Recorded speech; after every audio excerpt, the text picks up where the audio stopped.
Welcome back to another episode of Dr. Y. We've had another viewer question. Dear Dr. Y, how do you do phlebotomy in a patient with no limbs? Well, now isn't that an intriguing question? Well, I guess the first thing we have to do is think about what does no limbs mean? We might mean a patient with extensive burns, covered head to toe in bandages with no limbs available for us. But in a case like that, the patient would be ill, probably has a central line, so we could use that to do the blood work. So that's probably not what we're referring to. Instead, we're probably referring to patients with missing or abnormal limbs. So we can divide that broadly into two categories, meromelia and amelia. So meromelia derives from the Greek words meros, meaning partial, and melos, meaning limb. The most common variant we see of that is something called transverse hemimelia. So that's where a limb is cut off and nothing is present distal to that. And so we would typically see that also in a patient who has had a surgical amputation. But with birth defects, we can see all kinds of other variants. We could see something called longitudinal hemimelia. So this is where a segment is missing. So for example, if a forearm were missing, you might see the hand attached where the elbow would be. Taken to an extreme, you have something called phocomelia. So here the long bones are absent. So we see the hands or feet detached directly to the torso. Most commonly we associate that with thalidomide, although it can be seen in other conditions as well.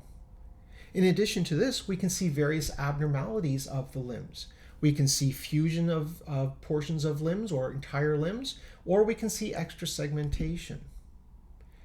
The other thing that we could be looking though is complete absence of the limb. So amelia, a without, and melos, limb. So this refers to one or multiple limbs. One or multiple limbs is seen somewhere between 5 to 15 cases per million live births. But in adulthood, we can also see limbs amputated, which will add to that number. Now, if you have the name Amelia, you might be worried, is this where your name comes from? No, nothing to fret about. If your name is Northern European origin, it comes from the Germanic word Amalia, meaning work or industry.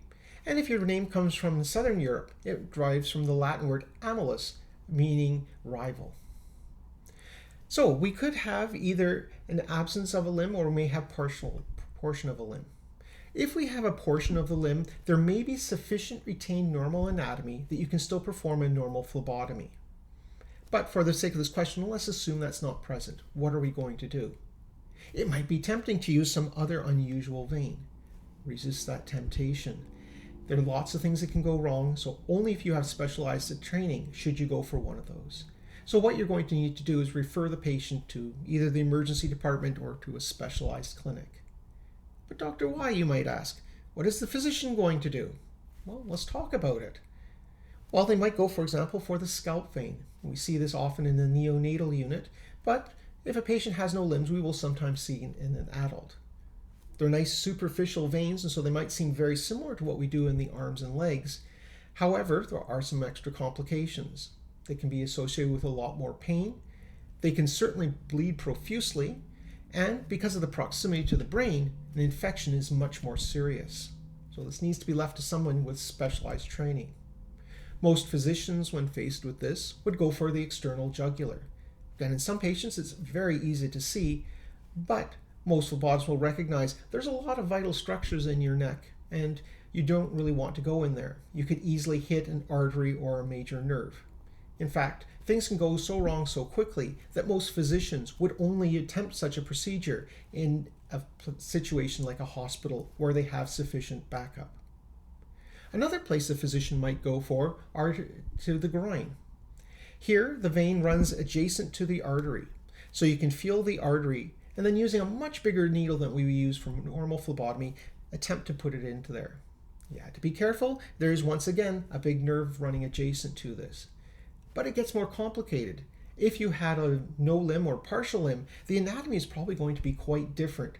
And certainly the vein and the artery are going to be much smaller, so you will probably need an ultrasound to help place it. So if you have recurrent blood work on an inpatient, most physicians would have a central line placed, or if you need it more permanently, a port put in. So going back to our question, what do you do if your patient has no limbs? Well, don't try and be a hero. The correct approach in most cases will be to send the patient to the emergency department or specialized clinic. So hopefully that answers this most interesting of questions. Please keep them coming back in, and we'll see you next time on Dr. Y.